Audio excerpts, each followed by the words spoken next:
അപ്പം എല്ലാവരും എന്തെടുക്കുക, ഞാൻ എണീറ്റ് വന്നപ്പോൾ കുറച്ച് നേരം വൈകിട്ടോ. വേറെ ഒന്നുമല്ല, മോനും കൂടെ എണീറ്റുണ്ടായിരുന്നു. പിന്നെ അവനെ ഒന്ന് ഉറക്കിയിട്ടൊക്കെ വന്നപ്പോഴേക്കും ഇച്ചിരി സമയം പോയി. അപ്പോഴേക്കും അമ്മ ഒന്ന് ചോറൊക്കെ അടുപ്പത്തിട്ടുണ്ടായിരുന്നു. അപ്പം ഇന്നത്തെ നമ്മുടെ മെനു എന്ന് പറയുന്നത് ബ്രേക്ക്ഫാസ്റ്റിന് നീർദോശയും മുട്ടക്കറിയും, ലഞ്ചിന് ചോറും ഉണക്കപ്പയറും കപ്പളങ്ങയും കൂട്ടിയിട്ട് കുത്തി കാച്ചിയതും പാവയ്ക്ക അച്ചാറും ഉണക്കമീൻ വറുത്തതാണ്.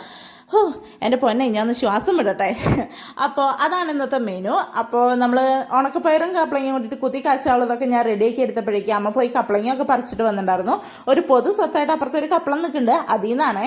അപ്പോൾ അമ്മ അത് റെഡിയാക്കി എടുക്കുമ്പോഴേക്കും ഞാൻ മുട്ടക്കറി ഉണ്ടാക്കാനുള്ള കാര്യങ്ങളൊക്കെ റെഡിയാക്കി എടുക്കാമെന്ന് വിചാരിച്ചു. അപ്പം ഇന്ന് എന്തിട്ടാണ് നമ്മൾ ഉരുളക്കിഴങ്ങിട്ട് മുട്ടക്കറി വെക്കാമെന്ന് വിചാരിച്ചു. പിന്നെ പുതിയ കത്തിയേട്ടാ, അത് അന്ന് കാണിച്ചു തന്നെ.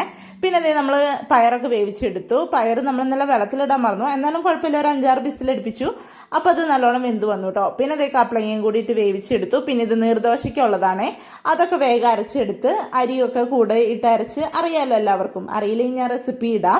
അപ്പോൾ അതൊക്കെ അരച്ചെടുത്ത് വന്നപ്പോഴേക്കും നമ്മുടെ കുത്തി കാച്ചുള്ളതൊക്കെ റെഡിയായി. വേഗം അത് കുത്തി കാച്ചാൻ വേണ്ടി നിന്നു.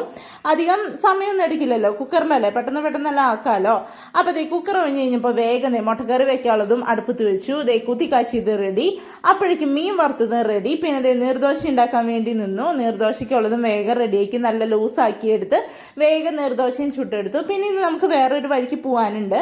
വേറെ എങ്ങോട്ടും അല്ല, നമുക്കൊന്ന് കവല വരെ പോകണം, ലാബിൽ പോകണം. അപ്പോൾ വേഗം നീർദോശയൊക്കെ ചുട്ടെടുത്ത് ചേട്ടായിക്കുള്ള ചോറും കാര്യങ്ങളൊക്കെ ആക്കി ചേട്ടായിക്ക് കഴിക്കാനുള്ളതും വേഗം വിളമ്പി വെച്ച് ഞാൻ വേഗം പോയി റെഡിയായി. എന്തിനാ കവലയിൽ പോകുന്നതെന്ന് വെച്ച് കഴിഞ്ഞാൽ ലാബിൽ നമുക്കൊന്ന് പോകണം. കാരണം പ്രഗ്നൻസിയിൽ എൻ്റെ കൂടെ കൂടിയതാണ് നമ്മുടെ തൈറോയിഡ്. പുള്ളീനെ ഒന്ന് ടെസ്റ്റ് ചെയ്ത് വല്ലാണ്ടാവണ്ടെങ്കിൽ ഒന്ന് ഒതുങ്ങി നിർത്താൻ വേണ്ടിയിട്ട് നമുക്ക് ഡോക്ടറെ ഒന്ന് കാണാൻ പോകണം. അപ്പോൾ അതിന് വേണ്ടി കുറച്ച് ബ്ലഡൊക്കെ അവിടെ ഊറ്റി കൊടുത്ത് ഞാൻ പതുക്കെ നടന്ന് വീട്ടിലേക്ക് പോരുകയാണ്. അപ്പോൾ എല്ലാവർക്കും ഇഷ്ടപ്പെട്ടാൽ ലൈക്ക് ചെയ്യാനും സബ്സ്ക്രൈബ് ചെയ്യാനും മറക്കേ വേണ്ട. ഓക്കെ.